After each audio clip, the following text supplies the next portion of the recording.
Vamos a hablar del movimiento acelerado y las cuatro fórmulas del movimiento uniformemente acelerado. En esta presentación primero vamos a ver un paréntesis cultural de la relación entre la aceleración, la velocidad y la distancia, y después las cuatro fórmulas del movimiento uniformemente acelerado y finalmente un cuestionario. Bueno, la distancia en un eje coordenado, el eje de las X, la podemos medir como la posición final menos la posición inicial, lo cual nos da esta delta X o diferencia de posición. El tiempo también lo podemos medir en un eje coordenado del tiempo como t final menos t inicial, lo cual nos da esta diferencia de tiempo. La velocidad instantánea es como la velocidad promedio, que es x final menos x inicial entre t final menos t inicial, pero en el límite en el que el tiempo que transcurre entre estos dos puntos es igual a cero. Por ejemplo, aquí podemos ver una fotografía de un auto de carreras de Fórmula 1. Podemos ver que durante el tiempo que estuvo abierto el obturador, el auto avanzó esta distancia. Dividimos esa distancia entre el tiempo y eso nos da una velocidad, que sería la velocidad promedio en ese intervalo. Pero cuando la cámara sea mejor, más rápida, el tiempo del obturador tiende a cero. Eso nos daría una mejor idea de la velocidad instantánea del auto. Pues vamos a ver que la aceleración instantánea es igual. Es como la aceleración promedio v final menos v inicial entre t final menos t inicial, pero medidos en un lapso de tiempo lo más corto posible. Eso sería la aceleración instantánea. Y a este límite se le llama la derivada de la posición con respecto del tiempo, y a este límite la derivada de la velocidad con respecto del tiempo. Por eso la dinámica está muy apegada al cálculo. Bueno, vamos a ver aquí un pequeño video en el cual quiero que se fijen que cuando la aceleración y la velocidad van en direcciones opuestas, la velocidad disminuye. Ahí disminuye y la velocidad se hace cero. Y cuando van en la misma dirección, la velocidad aumenta. Este es el movimiento de un oscilador armónico simple.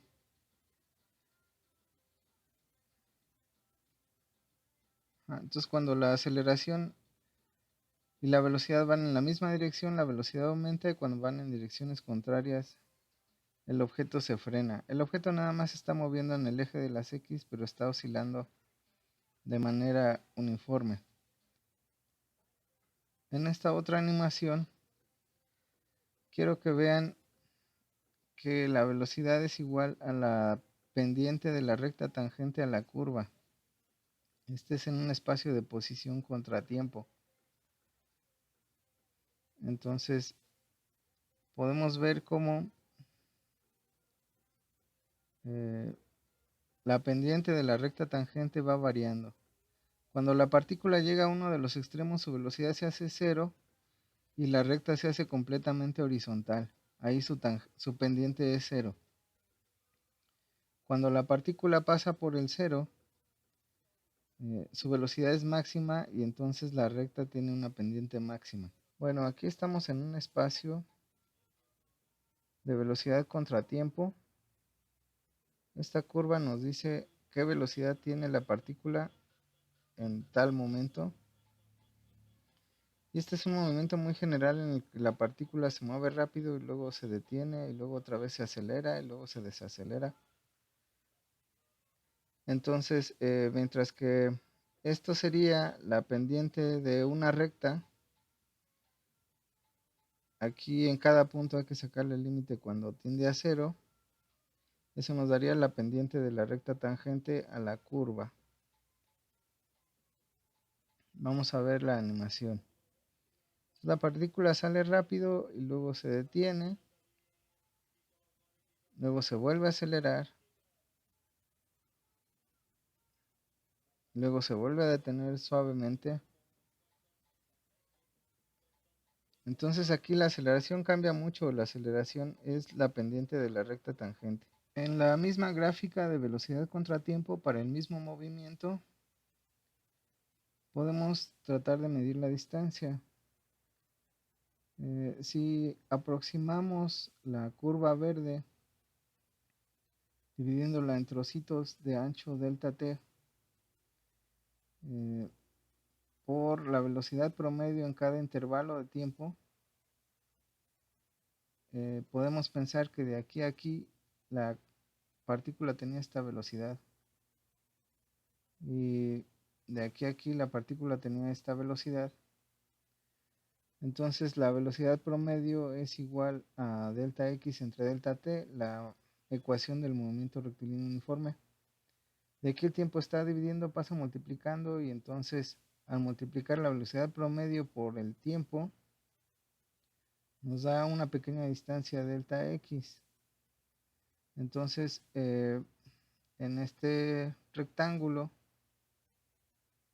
el área sería base, que es delta t, por la altura, que sería la velocidad, que es igual al delta x. Entonces en esta gráfica el área de cada rectángulo significa la distancia que recorrió en ese intervalo de tiempo. La distancia total debe ser igual a la suma de las pequeñas distancias que recorrió. Así como cuando tú caminas, la distancia total que caminaste es igual a la suma de la distancia que recorriste en cada paso. Así el área total bajo la curva es igual a la suma, esta sigma mayúscula significa suma, de las pequeñas áreas sobre los n intervalos. Y si queremos eliminar el error en estas partes, tendríamos que hacer que el número de intervalos fuera muy grande, y entonces esta suma se convierte en la integral de la velocidad con respecto del tiempo.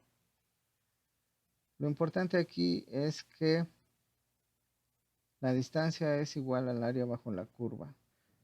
Ok, esto fue el paréntesis cultural. Entonces, en un espacio de velocidad contra tiempo, si tenemos la gráfica de nuestro movimiento, la aceleración sería la pendiente de la recta tangente o la derivada de b, y la distancia recorrida sería la integral del área bajo la curva. Por eso el movimiento está muy ligado al cálculo diferencial, y por eso Newton tuvo que inventar un poquito de cálculo para hacer sus leyes. Vamos a enfocarnos ahora al movimiento uniformemente acelerado y vamos a obtener las 4 fórmulas del movimiento uniformemente acelerado. La primera fórmula del movimiento uniformemente acelerado es la aceleración promedio. Movimiento uniformemente acelerado significa que la aceleración es constante. Eso quiere decir que la tasa de cambio de la velocidad con respecto del tiempo es una constante sobre toda la curva. La curva de movimiento de la partícula en el espacio velocidad contra tiempo es una línea recta. Entre cualesquiera dos puntos, no importa que estén separados o cerca, la pendiente de la recta es la misma, entonces la aceleración es la pendiente de la recta, es b final menos b inicial entre t final menos t inicial. En este caso, como la pendiente no cambia, esto es igual también a la derivada de la velocidad con respecto del tiempo. Lo que importa es que tiene un valor constante.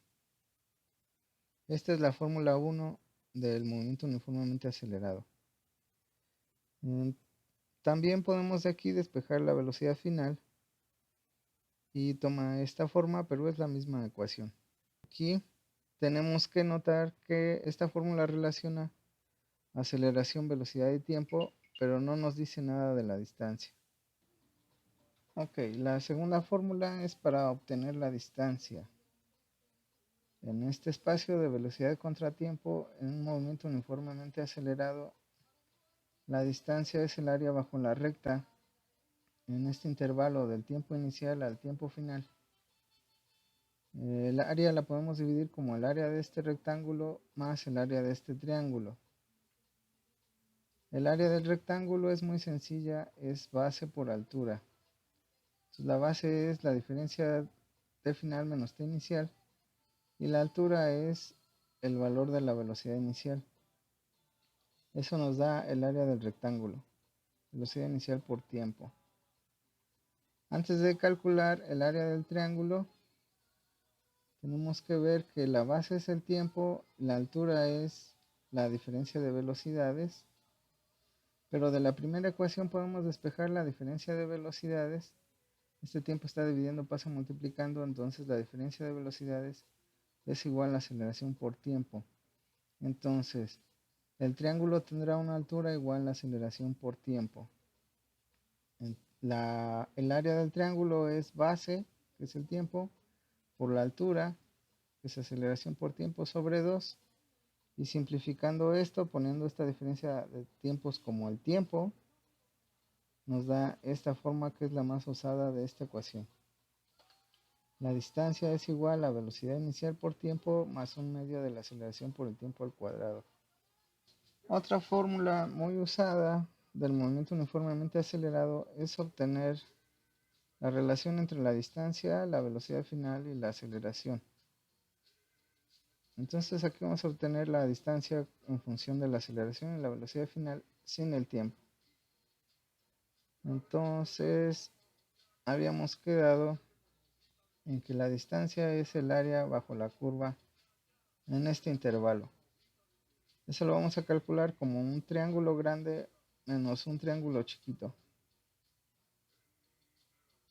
El triángulo grande es el que abarca desde el origen hasta t final, sería la base, y desde 0 a b final sería la altura. Este sería el triángulo grande. Y el triángulo pequeño sería este triángulo, que la base sería t inicial y la altura b inicial. Si los restamos nos da el área del trapecio que necesitamos, este trapecio. Entonces la distancia sería el área del triángulo grande menos el área del triángulo chico. Ok, el área del triángulo es base por altura sobre 2. Entonces nos quedaría t final por b final sobre 2, el área del triángulo grande. Pero la aceleración sería igual a b final entre t final, porque estamos partiendo del reposo. De aquí podemos despejar que t final es b final entre a. Estos cambian de lugar. Y entonces quitamos este tiempo. En lugar de este tiempo ponemos b final entre a. Nos queda que el área del triángulo grande sería b final por b final entre 2a. Entonces la distancia final, posición final, sería velocidad final al cuadrado sobre 2a. Análogamente,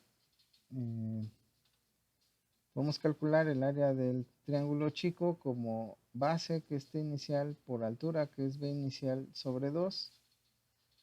Pero partiendo del reposo, la aceleración sería igual a b inicial sobre t inicial. De aquí despejamos el tiempo y metemos b inicial entre el área aquí en lugar del tiempo, y nos queda que el área del triángulo chico sería b cuadrada sobre 2a. Entonces nos queda esta fórmula, que la distancia es igual al cuadrado de la velocidad final sobre 2a menos el cuadrado de la velocidad inicial sobre 2 veces la aceleración. Pero 2 veces la aceleración está dividiendo, pasa multiplicando. Nos da esta fórmula, que es más usada: 2 veces la aceleración por la distancia igual a la velocidad final al cuadrado menos la velocidad inicial al cuadrado. La cuarta fórmula del movimiento uniformemente acelerado: se obtiene la distancia sin conocer la aceleración o sin calcularla. Si sabes que la aceleración es constante, en este caso en particular, la velocidad promedio será igual a la velocidad media entre la velocidad final y la velocidad inicial. Y entonces la distancia sería el área de este rectángulo, que tendría de base el tiempo y de altura la velocidad promedio. La distancia sería la velocidad promedio por el tiempo. Aquí podemos ver un criterio gráfico de por qué esto está bien. Al principio, esto considera una distancia extra, que es este triangulito, que podríamos cortar y con él rellenar la distancia que falta en la segunda parte del movimiento. Entonces, este rectángulo tiene la misma área que el trapecio. Y esto que está entre paréntesis sería igual a la velocidad promedio. Bueno, finalmente les dejo un cuestionario que tienen que escribir a mano, copiarlo a mano en su libreta y resolverlo, hacer lo que se les pida. Muchas gracias.